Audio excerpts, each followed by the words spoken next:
Drag racing is about as American of a pastime as any. The anticipation, waiting for that final light to go, the timing and footwork required for the perfect shift, and the euphoria at the end of that glorious 1320 feet when you know you've won, are hard feelings to replicate. The 60s era of drag racing gave birth some of the most iconic racers of the period, like Dino Don Nicholson, Bill Grumpy Jenkins, and countless others. But just as important as the men behind the wheel were the cars that got them across the finish line. This was where Mercury unleashed its weapon of choice, the Comet AFX. These legendary 427 cubic inch powered factory experimental drag cars set Mercury on a stampede of class wins that culminated in some of the most storied and feared drag racing cars of the day. From the 427 FE to the legendary 427 SOHC, these Comets were truly out of this world, and this is their story. When thinking of the Ford Motor Company and drag racing, pretty much everybody's mind immediately goes to the iconic Fairlane Thunderbolt, and for good reason. It's one of the most legendary factory drag cars ever built. In that same conversation, though, Mercury and their drag-focused Comets often go unmentioned, but they shouldn't. Mercury wanted to make more of a name for itself in the drag racing scene, to help with the sales of future performance-oriented models, which is partially why they brought on Dino Don Nicholson as a new factory driver to help them with creating what would become Mercury's ultimate drag package around 1964. Now, generally the thought process here would be to field a new car to compete in the superstock racing class, but with the newly launched Thunderbolt being so dominant, that posed an ethical dilemma. Why do all of the work to build a car to compete and beat the same company that owned Mercury, which was Ford?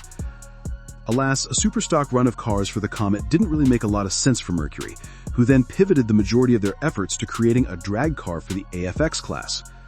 This was a racing class just for factory experimental vehicles, which gave them more room to work with for modifications and at the same time solved their Thunderbolt problem. Here, the cars could get modified bodies, suspensions, and they wouldn't need a homologation production run in order to race. The newly redesigned Comet Caliente would serve as the base vehicle for Mercury's new drag monster, for a few reasons, but the main ones being its size and weight. Tipping the scales in stock form at around 2,750 pounds, the Comet offered such a great advantage out of the box with its power-to-weight ratio, and that was before Mercury pulled out all of the period favorite stops to lighten the Comet. The Comet AFX was stripped down to its bare essentials, a machine engineered for nothing but speed. To shave off that precious weight, engineers swapped the original fenders, doors, and front bumper for lightweight fiberglass, while the newly designed teardrop hood gave these cars an unmistakable and aggressive stance. And this was also made in fiberglass, but they did not stop there. Lexan's side and rear windows replaced real glass, and a featherweight radiator took the place of the stock unit, and even the sound deadening was ripped out to make the car leaner and meaner. In a final stroke of genius, they even fitted the seats from a Ford Econoline van, surprisingly, because they were lighter than the originals. Turning the Comet now into an even lighter, stripped-down, drag-focused rocket. With all this extra weight reduction, though, even a worked-over version of the 289 small block that would have sat under the hood of the Comet wasn't going to give this car the chassis-twisting torque that it needed to be competitive with the upper echelon of factory-built experimental racers. More displacement was needed. And it just so happened that the venerable 427 cubic inch Ford FE motor could fit inside the cramped engine bay of the Comet with the help of one high-tech tool, a sledgehammer. Yeah, some serious massaging of the firewall and shock towers was required to shoehorn the 427 inside the Comet, but it did eventually fit in all of its glory. This was the R-Code 427, which was the big daddy with its twin 780 CFM carbs, 14:1 compression ratio, big cam, dome pistons, and higher flowing heads on paper. This was a 425 horsepower motor, but it's said that the real output was much closer to 500 horsepower, if not more. This beast was wrangled via a T10 4-speed manual transmission, and the power was put down through a famously strong Ford 9-inch with 456 rear gears, for that vicious out-of-the-hole acceleration. These were easy 11-second cars out of the box in 1964, and they helped Mercury put the world on notice. Raced in 1964 by Don Nicholson, Ronnie Sox, and Bud Martin, these cars started stacking serious wins in the AFX class.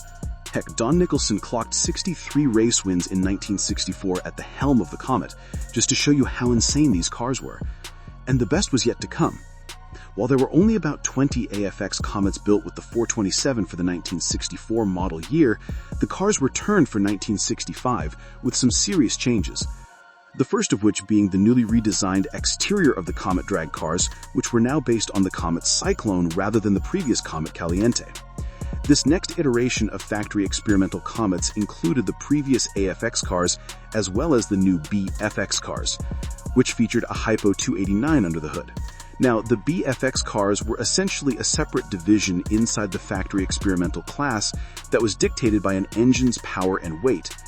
Engines with a certain pound per cubic inch range were clumped into different classes, to put it simply, which is why the 289 cars and 427 cars existed in separate subclasses.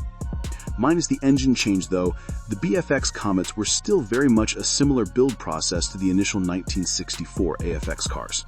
The same lightweight modifications were made, and around 15 of these cars were built as turnkey racers for 1965. Now, all of the factory experimental Comet race cars for the 1965 season were built by Bill Stropey Engineering, and this included the other 8 new AFX cars that were built this year. Now, this is where things get crazy. Of the 8 1965 AFX Comets, 4 of them were built just like the prior 1964 cars with the 427 FE motors under the hood, just with the 65 bodywork. The remaining 4 AFX Comets, though, had something much more sinister under the hood. A different kind of 427. This was the legendary 427 SOHC camera motor. You know, the experimental overhead cam V8 that's one of the most valuable engines ever made. Yep, that one. 4 of these cars were built for Mercury's premier drivers, Dyno Don Nicholson, Ernie Bitwick, George DeLorean, and Hayden Prophet. These near 700 horsepower monsters were only reserved for Mercury's staple drivers, and they fitted these cars as the new Halo AFX cars for the brand. Initially, when these 427 SOHC Comets were built, they were delivered as stock wheel-based versions of the 65 Comet that looked very similar to the 427 FE cars, except these were now 10-second cars all day long, and realistically with a modern tire, these 427 SOHC Comets could have probably been 9-second cars.